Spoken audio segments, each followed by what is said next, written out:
Ishomero ya Ankole High School erukushanga mutawuni ya Rubindi nirumu mashomero agashatagwize buzo bya senior ya kana eby'umwaka guhwire kandi abejina n'abashutamire buzo bona bashyire na result 1 ecyarete ishomero ryasibo mu kujaguza izoberi. Ankole High School Rubindi tushitamise abana cyenana umbana cyenana bona biziro mu level yo kubanza mu ya kabiri tina mu ya kashatu no mu ya kana mwe n'abana bona bakozere bona bashyikire. Subject yasinjire yo gukora ni agriculture, twino biology, chemistry, mathematics. Ejo niyo sinjire ahabana kinana mathematics ine anana mukaga. Bwenu omuntu wena ryokwe Ankole High School arezo mwana tumushomese.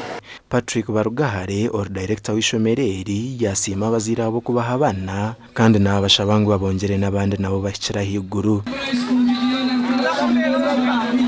Bweno kusima ni nsima abazire ngaraka nsima abashomesa abazire nimbasima bo kutusasura sente kandi mukazireta ombwire kandi nitwe nimanye cyamana bwenci abana bashyikire abasomesa bitore mbasasuru bo mbwire kandi laboratory yitu well equipped. Then fees yitu ne bashyira umuzire buryo mwe wena akubishomereri bakamabariyo n'abashomesa kandi nibakwataraho abazire.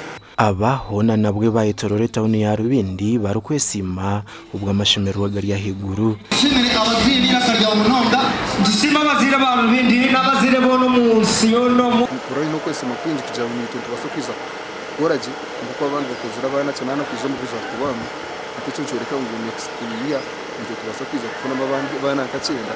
Ankole High School Rubindi eri umwanya gwihorere bine byombeko byo murembe laboratory na library ziri mu buri cumwe computer lab nangwa n'abashomesa bakugu abarukisabeji ahabwa TV West and Aiden Bataringaya.